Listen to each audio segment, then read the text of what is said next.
Okay guys, just want to show you a little quickie here on some basic maintenance on your Toyota. This is a 2015. It's very similar for several year models, but anyway, I wanted to talk to you about it. This is a little Rav4 four-wheel drive / all-wheel drive, and so we're changing the oil and changing the transfer case fluid and the rear differential fluid.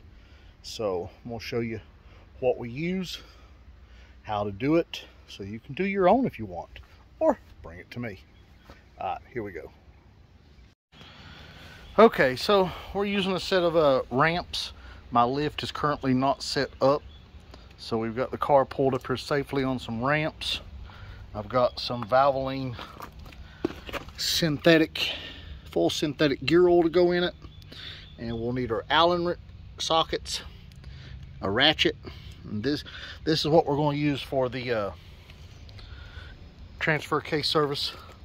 And then we got 0W20 full synthetic motor oil and a 57047 cartridge style oil filter. So now don't skip this step. Your oil filter should come with new O-rings. Now we won't be needing the little one because I don't take that part loose, but we will need the big one. So there is my little socket set for oil changes. Handiest little thing in the world. Those are magnetic, so they hold on to your drain plug. And then here is, for this vehicle, this is the Toyota part number 640 AST. These are, I definitely recommend the aluminum over the plastic. The plastic have a tendency to slip. The aluminum almost will sometimes if somebody over tightened the oil filter last time. So I have already drained the oil, and I am draining the oil filter right there. So this goes on here, and then you'll see the drain plug is already sitting there, and we are done draining oil. So let's get this took care of, and then we're going to move on to the transfer case. So here is our oil filter. It's inside the housing. There's the O-ring. We're just going to turn this up and dump the oil out of it.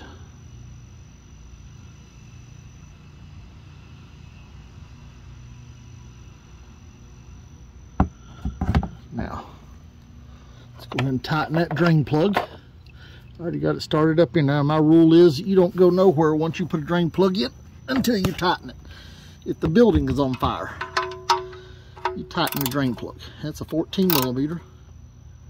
And you just want to snug it down good. There's actually a torque spec if you don't trust yourself. But I've done several thousand oil changes in my life. Probably close to 10,000. I'd probably hate to know the number.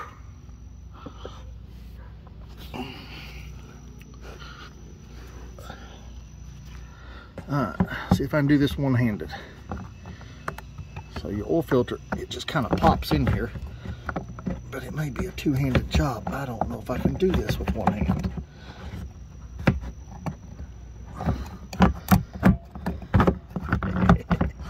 Alright, I'm gonna get that and come back. So there's our old oil filter. There's our housing. Doesn't matter which way the oil filter goes in. And these fit kind of snug on these. Push it all the way down.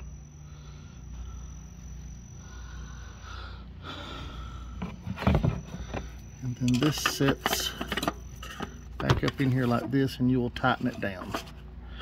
Finger tight.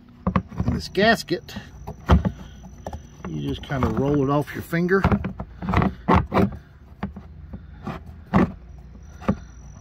You'll see it just goes all the way around that turn. And then you can use a pick if you want to, but just use my finger and roll it off like that. All right. Okay, these oil filters are easy to over tighten, so you don't want to use a long ratchet. You could probably even use a much shorter one than what I'm using.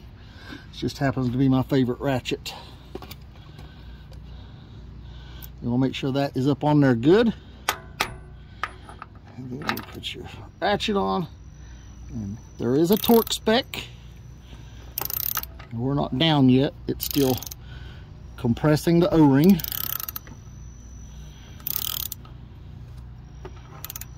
There we are. Now we're seated. And that's all it needs. Now, sometimes these are a little aggravating to get back off. So I'll just...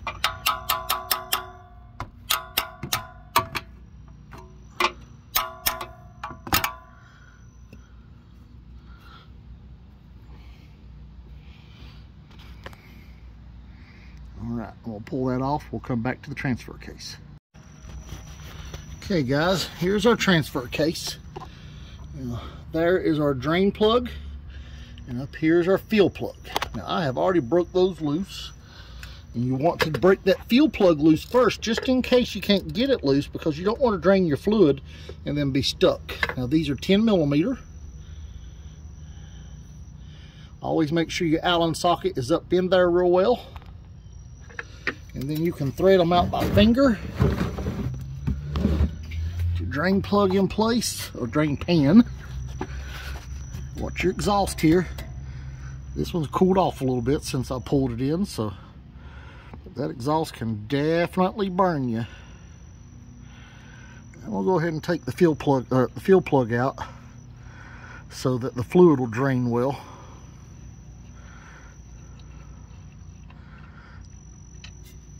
So see, just a little bit extra fluid in there, and that ain't no big deal. Fluid's still a little hot, so when I pull this drain plug, I want to get my hand out of the way.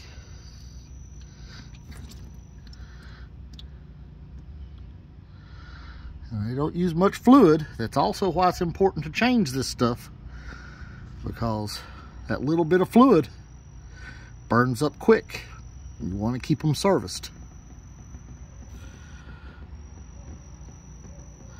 Depends on your driving, anywhere from every 30,000 to about every 80,000 miles. 30 to 50 would be recommended for safety. If you're off-roading a lot or towing, I would do it every 30. Or if you're in like a rough terrain, bad winters, stuff like that. And so plug goes right back in. Alright, I'm going to get a rag, so I'll be back in a second. So I've tightened up the drain plug. I'll wipe that off and clean all that up after we get done filling it up. This is the new Valvoline Flex Fill. Full synthetic. We're going with a 75W90. These call for 7580 or 7590, depending on the year model. What I have found out is once these babies have a little mileage on them, the 7590 works very well. So this Flex Fill is supposed to allow you to squeeze and fill the differential and transfer case. So I'm gonna try it out. If not, we'll get my little suction tool out. I got a big one too. We're not gonna drag the big one out for this.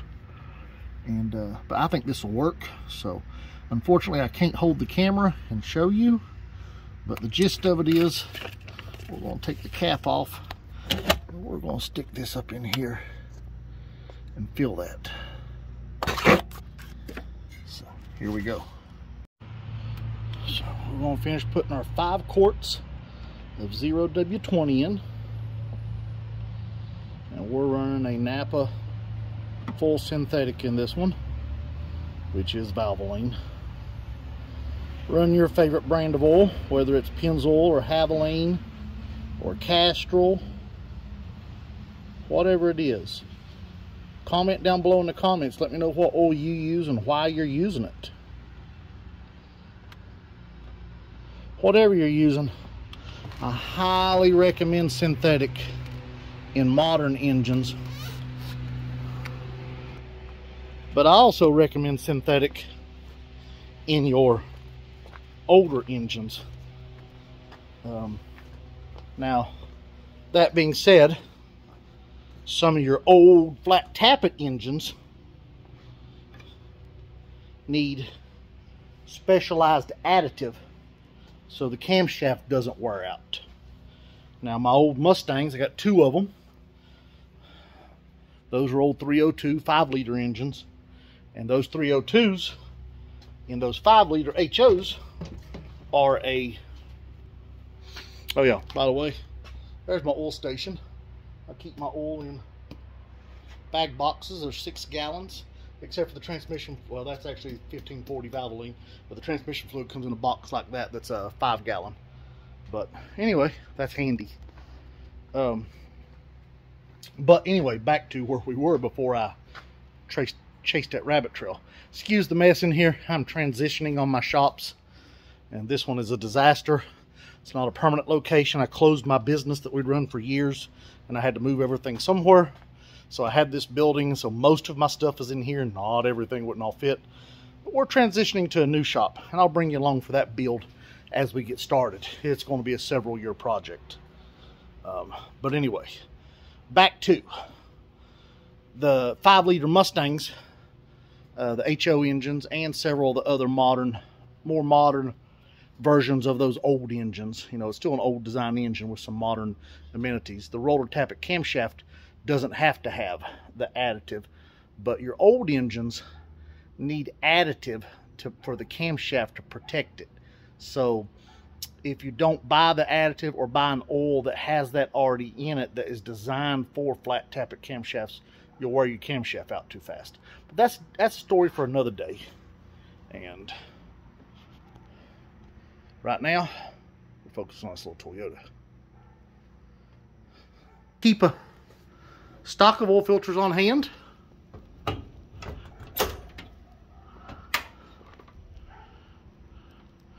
That's one cabinet. I actually have 3 cabinets full of oil filters, and so I can take care of my customers. Don't do a whole lot of this, but used to do a lot of it. Sorry about the sun. I know that's a glare. So I want to put our oil cap back on.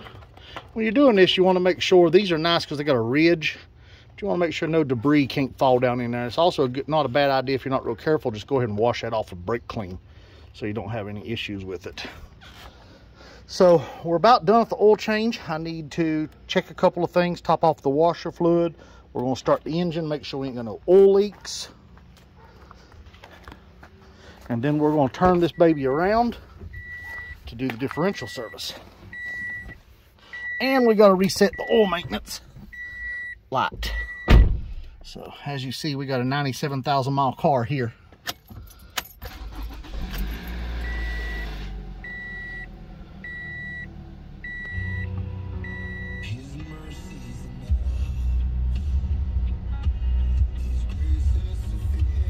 Okay, we're running.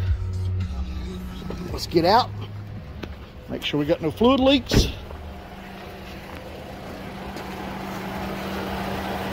You see what I see? We're dry.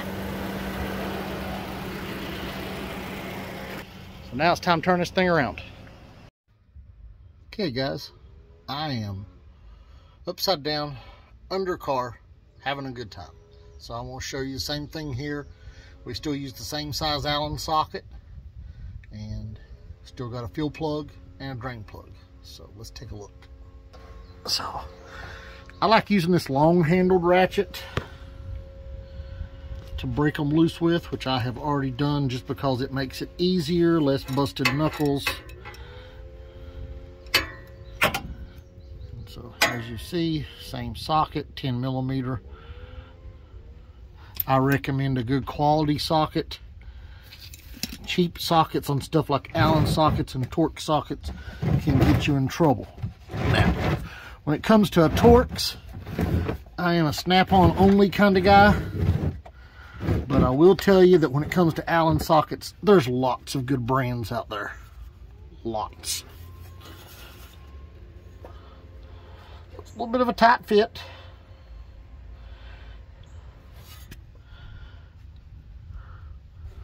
And we're using the same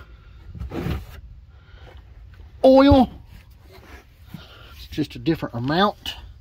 A little less than a quart goes in the front.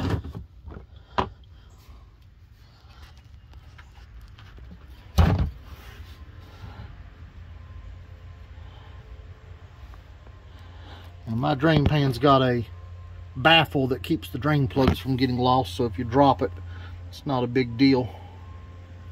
Some drain pans don't. I've got some of those.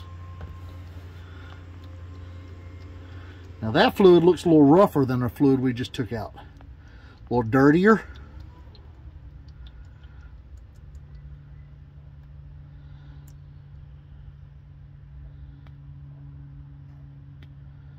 So, real good thing we're changing it. Maintenance is important, guys, if you want, and gals, if you want to keep your vehicle running well.